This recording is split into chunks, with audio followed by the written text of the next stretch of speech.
Hi, everyone. Welcome to the a16z podcast. Today's episode continues our ever-ongoing board management series and focuses on how to get the most out of your board, especially when it comes to independence. Why do you need them? How do you bring them in? We share a lot of practical advice for both CEOs and board members on how to decide on the position and functional fit, how do you adjust, how do you onboard, and so on. The conversation took place earlier this year as part of our annual Directors College at Stanford University and is moderated by a16z managing partner Scott Kupor in conversation with general partner and SuccessFactors founder Lars Dalgaard and executive coach and former investor Ann Mitchell. Both Lars and Ann served on company boards all the way from private company stage to IPO. You know, there were two founders, CEO, and I was a third VC board seat. So it went through being a private company board for 7 years. And then for 3 years, I served as an independent director and chaired the nominating corporate governance committee. So over those 10 years, you think of it almost like an organization that had to mature and develop, almost like it was a startup board. And that meant that we operated like a startup board. The materials, the discussion, the dynamics in the meetings. And then as the company matured, we as a board had to also evolve and grow up and mature with our processes. And that involved bringing in other independent directors, which we did as, I'd say it was 2 years before an IPO, and then right before the IPO, maybe 3 months before, an additional audit chair. And then after the IPO, we also substantively changed the board to, again, move VCs off the board as well. You have to think of it as a life cycle, almost like you would a company. Lars, maybe just give us a little bit of sense from evolution, beginning of time to evolution on the SuccessFactors side. Yeah, I started the company, so it was only me. And then no board. No board. I was just having board meetings with myself. They were very dynamic. And then, I took it public 7 years later, and I was the CEO for the company while it was public for 17 quarters, 4.5 years. And then I sold it to SAP for $4 billion, and I was on their board. I made the mistake, I would say, of having all investor, similar to what you said in the beginning, board members. There is this forcing function at IPO, which by regulation, you're forced to change your board and bring in independents. What would be the reason to bring an independent on? And then what would the role that you would want to see that individual serve as a member of a board that is probably largely going to be a founder and VC dominated board in many respects in terms of number of seats? I think it really allows the CEO to have a trusted additional partner. Hopefully the venture capitalist is the trusted partner. It's a different scenario what a venture capitalist has at stake versus what an outside director has at stake. An outside director can truly be objective. Now, many founding CEOs don't want that objectivism, but I think they learn over time how valuable that could be if they found the right outside director. The question here is so what is the independent doing that's of value in that boardroom? What's very valuable for the independent is they can actually help surface a lot of this sort of hidden assumptions in the boardroom. So if you have multiple investors and multiple cost bases and multiple rounds, maybe one investor wants the company to grow faster and burn more money, and the other board member wants the company to slow on the brakes because they don't have enough reserves in their fund. I mean, there's a lot of hidden agendas. The other thing the independent can do is be there to provide real feedback to the CEO on how the CEO is doing. Because often what happens in these boardrooms is the venture capitalists and in the closed discussion, the CEOs are just not getting a lot of feedback. They're not getting feedback after every board meeting, maybe in bits and pieces.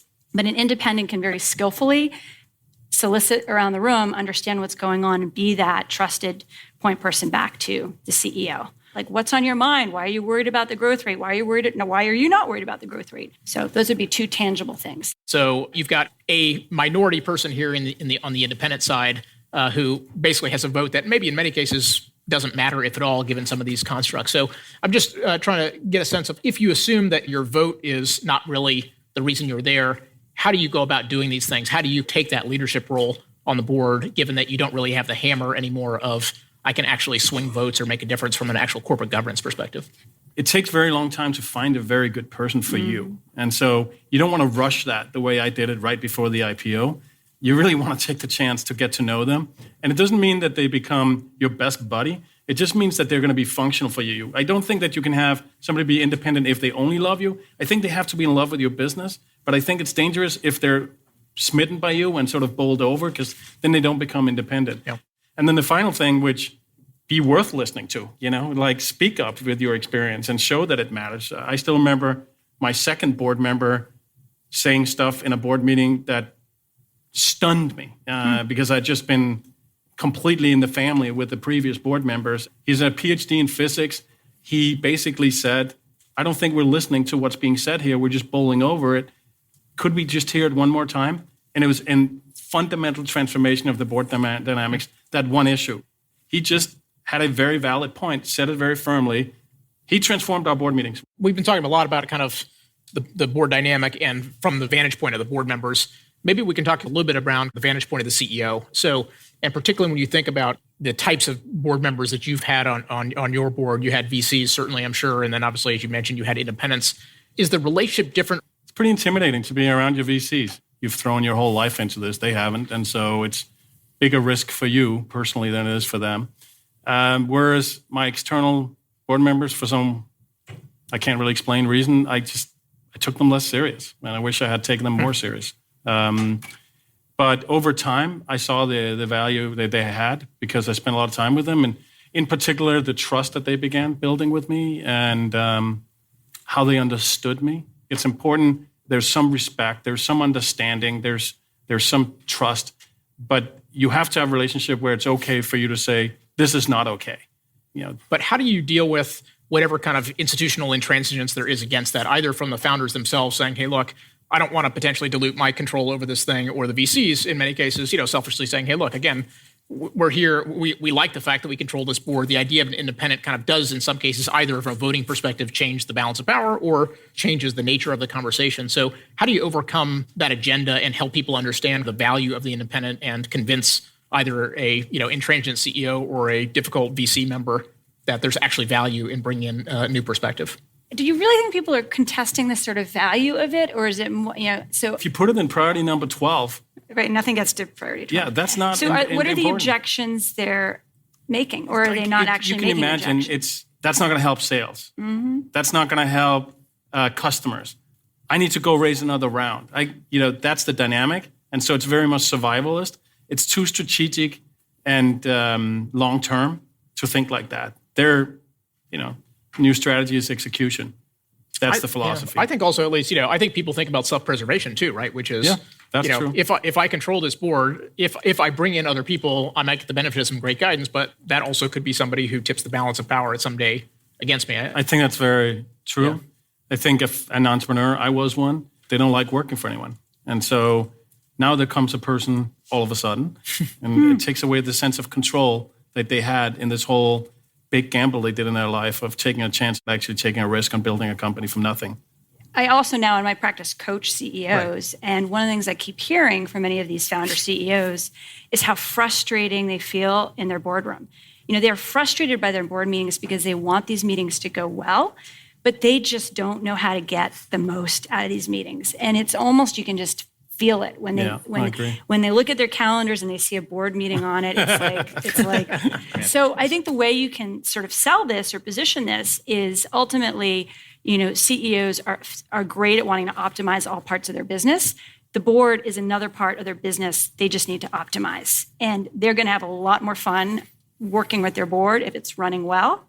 Ultimately, a board, the factory of a board is a decision-making body. The CEOs are doing their best to put together a board package of 150 slides or less. But the reality is they're trying to tell a story, and a bunch of people around the room are trying to take that story and come up with some decisions. Why not just make that person an advisor, for example, or why not make that person a board observer? I just want to from your perspective, does it change? Does it matter what the title is and whether they're actually a board member and have, a voting interest, or can you get all the benefit of the independent by saying, hey, be my advisor, be my coach, let's do stuff, but let's do it outside the context of a board meeting? Well, I think you just mentioned a way that could be a great avenue into auditioning for a board role. Someone said they gave a lot of free advice when they were looking at board roles. So I think one way in is start as a board advisor, get to know the CEO. I mean, you mentioned that the trust relationship is so important. So how do you get to know a company? How do you get to know a board well? How do you get to know that CEO well and build? Can you do a project? Can you work on something? Can you start as an advisor? It's particularly if it's your first board, it's very easy to fall in love. This must be it. Now I'm getting that. And it's your ego drives your decision making, even you won't admit it. Now I'm on my first board. This is exciting. Yeah. Maybe not so fast. It's a 10-year marriage. And you might want to take some time to have some additional meetings, and some background checks that are maybe blind, and not just say, here it is, that's my board opportunity, but is this actually the one that's right for me? And am I going to be my best self on this board? Let's just assume that we get over all these hurdles and we say, great, like we're going to add a person. How do you think about how you interview that person and what you're looking for? So are you looking for industry expertise? Are you looking for somebody who, maybe has a skill gap that you don't have? How do you think about the constellation of things that might make an appropriate independent board member? Well, so I mean, they make it easy for you, and one of them audit committee, so they have to have a finance background, right? Right. So that's a no-brainer. So I hired 2 ex-CFOs for that. I wish I had listened more to the advice I'm giving and think more about how they would fit into the board. I hadn't taken a company public before. I thought that I was going to just be with my venture capitalist board members forever. Didn't really occur to me that there was another world of having people. And then once we got to that position, we're going public. Then I listened to all the advice I got. You should have somebody who has a finance background. Okay, check. And you should have that. That is not the way I would build the board today. Today, I would build the board with how do we work together? This is our challenge. These are the things we're trying to do. This is what's important for us. This is what my biggest fears. How do you feel about those fears? Like I would ask somebody those real fears very bluntly because they're going to come out anyway. And so that was just a mistake I made, and I think I suffered for it. I would have much rather taken the time. I didn't take the time. Right. It was literally like, I hope I'm going to close this person, and then I have my board, and then I can go public. Because I didn't really want to go public, but my board wanted to go public, and so I had a great sense of duty of doing things that. Obviously, I got a lot of runway, building your own company the way you want it, and so I felt the return for me to them, the tax was that I listened to them when they wanted to go public, and they wanted to do that a lot earlier than I did. On the Zoom board, I chaired the Nominating Corporate Governance Committee, and so that job is you have to recruit and hire in independent directors. So we went about our recruiting process in a different way, which was we started I did a 360, and I interviewed all the board members. I didn't outsource that to a search firm. I actually took that on myself because I wanted to hear how each board member described their view of the culture and their view of what would make this a higher performing team. And what came out of that were actually criteria that I don't think anyone would have on their own realized we were looking for. It would be great to have board members where we could think about the functional needs of the business. So we thought about it in terms of how security is really important. So then we went and we recruited not from someone from our domain or our sector, but just someone who could bring into the board from a security compliance perspective. The other area we thought of is the business had a strong consumer component. So how could we think about marketing and consumers? How could we think about someone from a different area, in a different market, who could just bring a fresh perspective in? So it was the opposite of looking for industry domain recruiting, and it was much more driven to this, I'd say, orthogonal thinking, as well as people who shared a common core values. So we actually could name like these are our core values as a board. Yeah. And then when we went out to the search firm then had that criteria in their mind when they started introducing candidates. Yeah. So that's just, some boards are high ego, some boards are low ego, some boards are combative, some boards are collaborative. Like what kind of board, what's the dynamic in that boardroom? Yeah, I was so focused on getting the people who had been big in my industry before so that I could advertise that now I had them.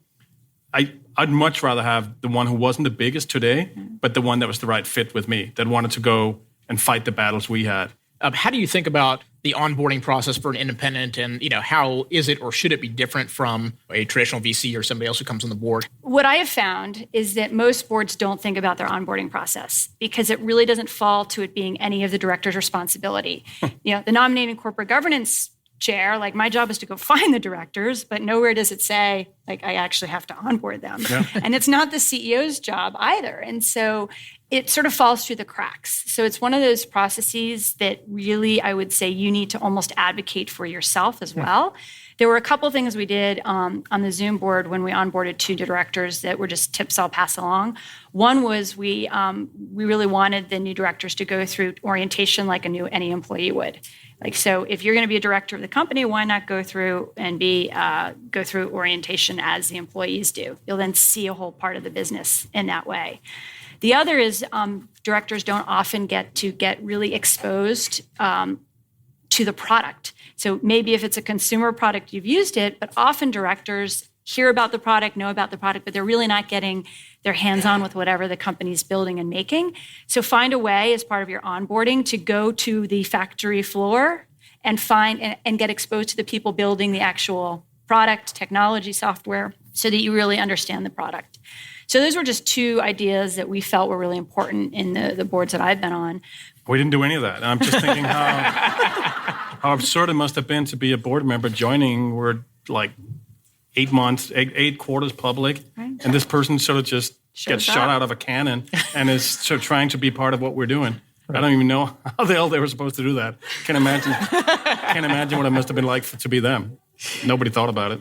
It's not on anyone's list, and there's this sort of dynamic if you're a new director, right. Like, can I ask for anything? Yeah. What can I ask for? It's like, start with asking can I have an org chart? Yeah. Can I actually have an org chart?